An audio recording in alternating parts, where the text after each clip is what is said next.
Alright, Piston Vinegar Day 99, chest and triceps, one off the big 100.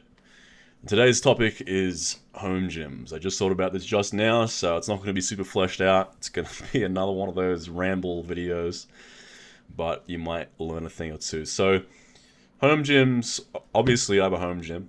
I have had for a home gym for quite a long time, and there are pros and cons, and obviously, and a lot of them you probably just intrinsically understand, but I'll go through the pros first. First, the obvious one is you can just train from home.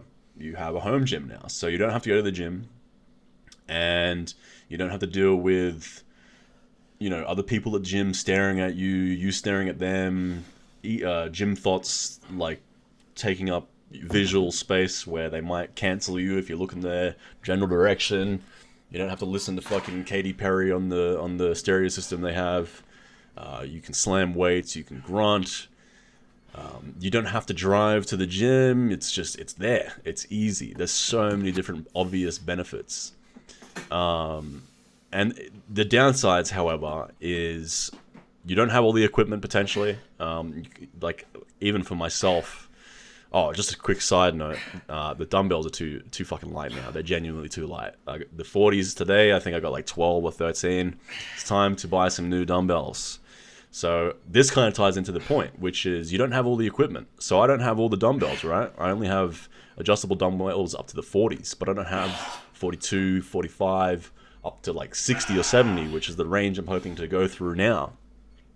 So you don't have all the equipment unless you're incredibly rich or you have a lot of space. You won't have all the equipment, and then also if you're not rich or if you're just a normal dude, equipment costs money. But then it's like a pro and con within itself. So with a home gym, really all you need essentially when you break it down is a squat rack or a half rack realistically to save space and money.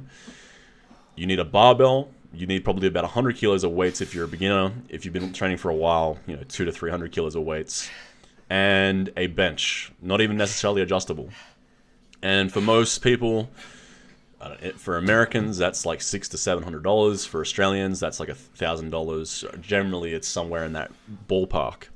That's quite a lot of money. But in saying that, if you were to say have a gym membership, $60 a month, let's say, that's pretty cheap and conservative to be fair. $60 after 10 months is $600. That's almost a home gym. A lot of memberships are more expensive than that. After 12 months, you generally could have bought a home gym for a membership of a year at a gym, and this will now last you an entire lifetime. Now, again, it's probably going to you probably have to end up spending more like $4 or $5 to really get all the different things you want. I've probably spent 2 or 3 to get all the bare essentials for bodybuilding. And even then, there's still plenty that I would like to have, like a leg press machine or a leg extension machine, or at least a good one, a pec deck machine. The list goes on. And that will probably end up costing me, down the line, 10, 15 grand. And it will also require that I don't rent, which is another downside. If you're a renter, you're not necessarily always going to have the space for a home gym. So for you, 14 to 20-year-olds who are living with your parents or don't have the money, it might not be feasible to have a home gym. But in saying that, you could probably fit a half rack and a bench and weights in your room if you're in a share house or something. But then, potential damages to premises. So there's a lot of things to weigh. But overall, if you can do it, I would highly suggest getting a home gym, because it will save you money, it will save you effort. You will be able to potentially train harder because you won't have people at the gym staring at you, or you don't have to wait for equipment. You can listen to the music on your speaker, although oxymoronically, recently I started listening to music through my headphones because it works better. If you watched yesterday's video, I broke down how much better it is to actually listen to it through the headphones, but I digress. It is generally quite a lot better. And when you first get the home gym, when I first got my home gym, I actually kind of had a hard time training, because one of the benefits to a gym is that you go to the gym and there's no distractions. You're stuck there. You could leave, and you might leave sometimes, but for the most part, you're there, and now you're probably going to do your workout, or at least most of your workout. But with a home gym, if you're incredibly lazy or lazy like me, or you're not doing the right training system, at the time I was doing volume, which, as you guys all know, I'm not a fan of volume. I would skip sessions. I mean, when I first got my home gym, I basically skipped like weeks at a time sometimes. Not necessarily due to the home gym alone. It was high. It wasn't. If I had been doing high intensity, I probably would have been able to adhere to it pretty quickly. But the point is, if you're not super, regimented or super into the gym or haven't created the habit quite yet, buying a home gym is probably not the best idea, especially if you haven't quite created the habit of working out just yet. Because you have all these distractions. You can stop whenever you want and go back to the computer and play video games. So you have to be honest with yourself. You have to understand that if you do get that home gym, if you do spend that $1,000, are you actually going to use it? Because if you're not, then there's $1,000 that you would have wasted. And for some of you, it might be the case of going, all right, let's spend 3 to 6 months in a gym. That way I create the habit at least. And then when I know that the gym is for me and I'm the kind of person that can go to the gym, or at least probably more likely do a high intensity session, and that way, whether or not gym is for you or not, you'll still be able to go to the gym, because doing high intensity 30 minutes twice a week is not that fucking hard for just about anybody. But again, digressing, find out first that you're actually willing to work out, because if you have the home gym and then you're not working out, you just wasted money. So probably go to a commercial gym first. But if you're already at a commercial gym, you're already in the habit and you're doing high intensity and you're doing the most logical training system in high intensity, and thus you're adhering to every single session, then yeah, get a home gym. You're not going to stop adhering to it all of a sudden if you're already so easily doing these high intensity sessions. However,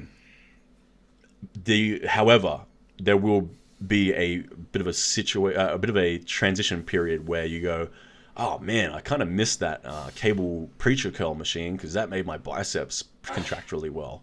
Or it'll be like, damn, I missed the leg press because training, legs to failure without machines is quite difficult. So you have to then get creative and change your programming a little bit. So there are some things that won't be as ideal, but again, there are trade-offs, and overall, if you weigh up the pros and cons, you will come to the conclusion that there are more pros. The lighting in this picture here, I don't know, there's something quite aesthetic about this scene. I don't know what it is. There's the lighting of the outside, but the lighting of the inside, and then the black and white kind of looks like an old movie. It almost looks like my backyard and house is like a green screen or a fake screen from a movie in like the 1940s or 50s or something. It looks kind of like I don't know. That's kind of interesting. It's always fascinated me, cinematography, especially old school cinematography, when they were much more diligent in their lighting effects and their special effects versus the CGI and the aesthetics that they used to create. There was a woman, a German lady, that filmed the Olympic Games in the 1930s. I think it was the 1936 Olympics or 1939 maybe.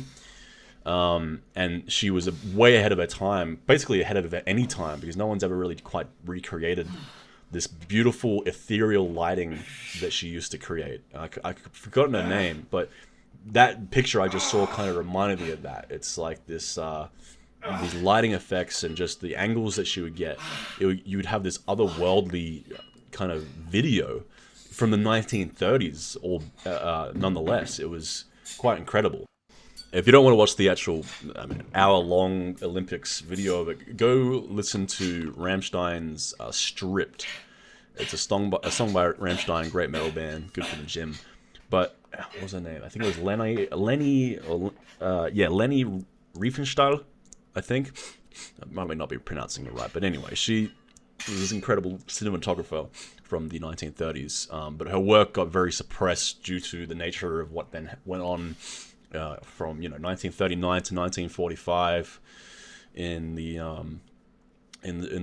war against Germany, and many great artists post that were any German ones were massively shunned due to not reasons I'm not going to go into because I don't want to get kicked off YouTube, but basically postmodernist art was the new thing, disgusting globalist art, and anything beautiful was very quickly shunned, especially German art. So anyway, yeah, if you have any intrigue in aesthetics or art or cinematography, or just looking at interesting things, which honestly is not a huge thing for me, really. But this lady's cinematography really caught my eye and just immediately made me interested in it because it's fucking unreal how good it was and how ethereal it was. So way off fucking topic, but anyway, go look up Lenny Riefenstahl. I think that's her name.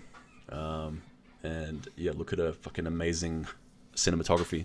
Just finishing off now with my my traps, my nucleus overload. Sometimes I record this, sometimes I don't, because sometimes I forget to do it, and I do it later at night, and I just don't end up recording it. But anyway, see you guys tomorrow for more Piss and Vinegar. Bye bye.